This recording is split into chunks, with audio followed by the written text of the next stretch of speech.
राधा वल्लभ श्री हरिवंश श्री प्यारी जो की कृपा थे आप सभी बहुत ही प्रसन्न होंगे, श्री राधा नाम में मस्त होंगे। लाडली जो की अत्यंत कृपा से, उनकी कृपा प्रसादी से हम सभी रसिक संतों के पावन चरित्र को श्रवण कर रहे थे। उसमें भी हम पंडित श्री गया प्रसाद जी महाराज के पावन चरित्र को श्रवण कर रहे थे। कल के लीला को जिन जिन भक्तों ने, जिन जिन ने सुना, उन्होंने अपनी बहुत बहुत कल्याण हो गया। देखिए कल किस प्रकार मधुर लीला हुई श्री गया प्रसाद जी और श्री ठाकुर जी में। कल तो हम सभी ने श्रवण किया, आज एक और बड़ी सुंदर प्रसंग है, उसे भी श्रवण करते हैं। जब ठाकुर जी, रास बिहारी ठाकुर जो कि यागराम जी के बेटे कैलाश जी थे, वो जब मथुरा गए लीला के लिए तो उनका मन नहीं माना। उन्होंने कहा मेरे प्राण प्यारे बाबा आएंगे तभी मैं लीला करूँगा। परंतु यागराम जी को फिर क्या करना पड़ा, उनको फिर उस दिन की लीला नहीं करनी थी क्योंकि ठाकुर जी मान ही नहीं रहे थे।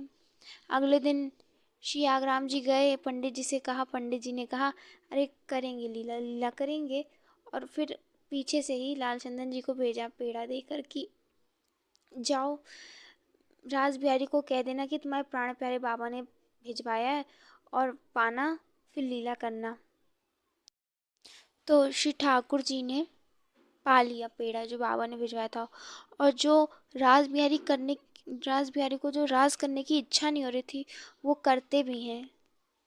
यागराम जी प्रसन्न हो जाते हैं कि अब लीला होगी। इस प्रकार 8 दिन तक वहाँ पर मथुरा में श्री ठाकुर जी की लीला हुई, रास बिहारी लीला करते रहे। फिर उसके बाद वे बाहर चले गए मध्य प्रदेश में लीला करने के लिए, रास लीला करने के लिए मध्य प्रदेश होशंगाबाद नर्मदा नदी के किनारे लीला करने के लिए गए। रासलीला हो रही थी तो वहीं पे नर्मदा जी बहती थी। तो रास बिहारी ठाकुर जी स्नान कर रहे थे, उस वक्त नहाने गए थे। तो अब नर्मदा नदी, उसके अंदर भंवर आया था, नदी के अंदर भंवर। और भंवर बहुत खतरनाक होता है, कई जानलेवा भी होता है। तो क्या हुआ, श्री ठाकुर जी तो स्नान कर रहे थे, उसी स्नान करते समय श्री ठाकुर जी भंवर में चले गए। और तब यागराम जी को लगा कि अब तो इनका बचना बहुत मुश्किल हो गया, भंवर से कोई जल्दी आता नहीं है, कभी कभी ऐसा हो। परंतु क्या होता है, उस वक्त श्री यागराम जी ने क्या किया, उन्होंने रास बिहारी जी की ही धोती डाली तो वे पास में आ गए, भंवर से निकल आए। और फिर यागराम जी ने बच्चे को सहलाया, मुंह में देखने लग गए कि पानी तो नहीं। बोले लाला मुंह में पानी तो नहीं, कन्हैया मुंह में पानी तो नहीं। और वे हंसने लग गए। जो रास बिहारी ठाकुर थे, कैलाश जी थे, वो बड़े हंस रहे थे ठाकुर जी। तो यागराम जी कहते हैं तुम हंस क्यों रहे हो। तो यागराम जो श्री ठाकुर जी होते हुए कहते हैं कि अरे आप परेशान क्यों हो रहे हैं, मुझे तो मेरे प्राण प्यारे बाबा बचाने आए थे। प्राण प्यारे बाबा, उन्होंने तो मुझे, जैसे ही मैं भंवर में गया वैसे वो मुझे पकड़ लिया और मैं बच गया, आप क्यों परेशान होते हो। तब यागराम जी को लगा कि इसके प्राण प्यारे बाबा कब आए, हमें तो नहीं दिखे श्री पंडित जी, इनको पंडित जी कैसे दिखे। फिर जब लीला हो गई वहाँ पर होशंगाबाद में, कुछ दिनों में लीला हो गई तो सब ब्रज को फिर लौटे। तो यागराम जी पहुँचे ब्रज और वहाँ पर जैसे पंडित जी के पास गए, बताने लग गए कि पंडित जी होशंगाबाद में भी लीला हो रही थी, रासलीला की। वहाँ पर जो ठाकुर जी थे वे भंवर में चले गए और वे भंवर से निकल आए और वो कह रहे थे कि मुझे तो मेरे प्राण प्यारे बाबा बचाने आए थे। पंडित जी मुस्कुराए, थोड़ा हंसे, अब कुछ नहीं बोले।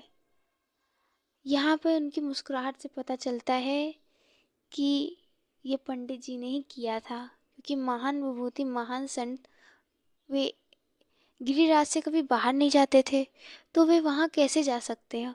और बालक कभी झूठ बोलता नहीं है। तो ये सिद्ध होता है कि पंडित जी रास बिहारी ठाकुर जी को बचाने गए थे। अब आपको लग रहा होगा कि पंडित जी तो एक केवल मनुष्य नहीं, क्योंकि संत और भगवान में कोई अंतर होता ही नहीं है। महापुरुषों में, भगवानों में कोई अंतर ही नहीं होता। वे कितने सर्वश्रेष्ठ हैं, अपनी मन बुद्धि से नहीं बता सकते। तो इस घटना के बाद, इस लीला के बाद श्री यागराम जी इतना प्रभावित हुए कि उन्होंने बाबा जी से, पंडित जी से कह दिया कि देखो पंडित बाबा जी, अब ये ठाकुर आपके पास रहेंगे, आपको जहाँ मन करे आप इनकी लीला वहाँ कराओ।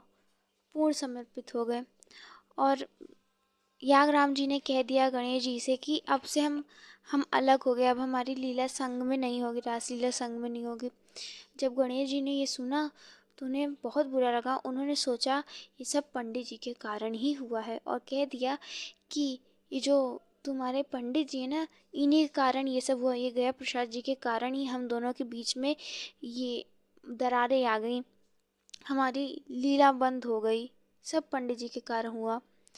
तब यागराम जी ने कहा नहीं, ऐसा नहीं है, प्राण प्यारे बाबा ऐसा कर ही नहीं सकते हैं।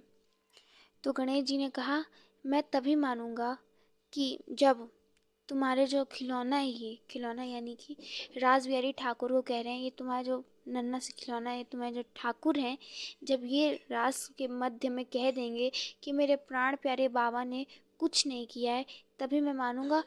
और आज के बाद बाबा को लीला के दर्शन कभी नहीं होंगे, कभी नहीं होंगे। आज से रास बिहारी उनके सामने कभी लीला ही नहीं करेंगे, ऐसा कहा। तो अब शाम को लीला होती है। श्री ठाकुर जी लीला कर रहे थे, सभी गोपियन के मध्य में रास हो रहा था।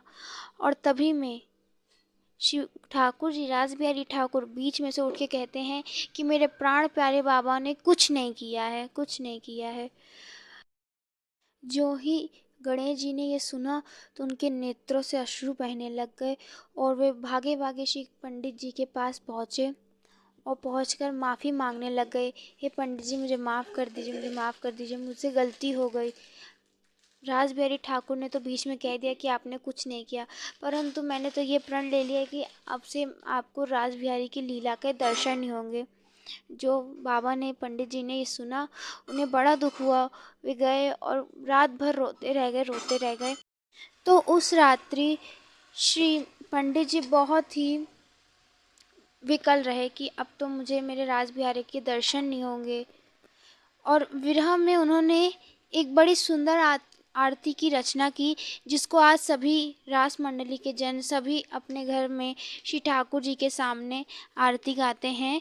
आरती बाल कृष्ण की कीजय, अपना जन्म सफल कर लीजिए। तो उस रात्रि बाबा बहुत विकल में होकर इसी आरती को उन्होंने गाया और इसकी रचना की। इसमें बड़े सुंदर सुंदर आरती में उन्होंने गाया है कि गोपिन जनों के प्राण प्यारे, इन पे प्राण न्यौछावर कीजिए, बाबा के अखियन के तारे, श्री यशोदा का परम दुलारा। ऐसी सुंदर आरती उन्होंने गाई। पूरी रात्रि में उन्होंने विरह विकल वेदना में इस आरती की रचना की। और सुबह क्या किया, सुबह उन दोनों ही रास मंडली के लोगों को, स्वामी को, उन्होंने गणेश जी और यागराम जी को ये आरती का पन्ना पकड़ा दी और कहा कि अब से आप रास मंडली की आरती में यही आरती गाया करिए। तो यागराम जी ने और गणेश जी ने ये बना लिया कि अब से आरती जो होगी तो यही वाली आरती होगी, जो बाबा ने लिखा है, जो पंडित जी ने आरती लिखी है, यही आरती गाई जाएगी। अब ये रास मंडली के जन करने लग गई ये आरती। तो सबने सोचा कि अब हम सब भी बाबा की लिखी हुई जो आरती है, ये आरती हम सब भी करेंगे। और इस प्रकार ये आरती गाने लग गए सभी जन, और आज भी ये आरती चलती है, सब गाते हैं। तो ऐसे ये सब होने लग गया। कुछ लोगों ने श्री पंडित जी से आकर पूछा कि देखिए पंडित जी, कई सारे रासलीला मंडली के ठाकुर आए, सभी ने रास किया, वहाँ पे बहुत ठाकुर जी आपके पास आए, परंतु आपको इन्हीं वाले ठाकुर जी से इतना लगाव क्यों रहा, ऐसा पूछा। पंडित जी मुस्कुराते हुए बोलते हैं कि पर्दा के पीछे जब मैं इन्हें स्वयं अपने हाथों से पवाता हूँ तो सब सोचते हैं कि पंडित गया प्रसाद जी जो कि हाथरस से हैं, वो इस ठाकुर को पवा रहे हैं। परंतु जब मैं अपने हाथों से पवाता हूँ, जब श्री ठाकुर जी रास मंच पर लीला करके थक कर आते हैं, मेरी गोदी में बैठ के पाते हैं, तो मुझे ये लगता है कि मैं यशोदा हो गई हूँ और वे मेरे ठाकुर मेरे हाथों से पा रहे हैं, मेरा लाला मेरे हाथों से पा रहा है। तो यही कारण था जो पंडित जी थे वो यशोदा के लाला को जब अपनी गोदी पे लेकर पवाते थे तो उन्हें लगता था कि मैं यशोदा हो चुकी हूँ और मैं अपने लाला कन्हैया को पवा रही हूँ। इतना सुंदर भाव श्री पंडित जी को प्राप्त हुआ यहाँ से, यही कारण था। वो बहुत उनका लगाव रहा, बहुत लगाव था श्री ठाकुर जी से, बहुत लगाव रास बिहारी से। तो अभी श्री जी की कृपा से यहीं विराम देते हैं। कल आगे और भी सुंदर सुंदर लीला को, प्रसंग को, रास बिहारी के संग की जो प्रसंग हैं उसको हम श्रवण करेंगे। तब तक के लिए आप सभी भक्तों को राधा वल्लभ श्री हरिवंश।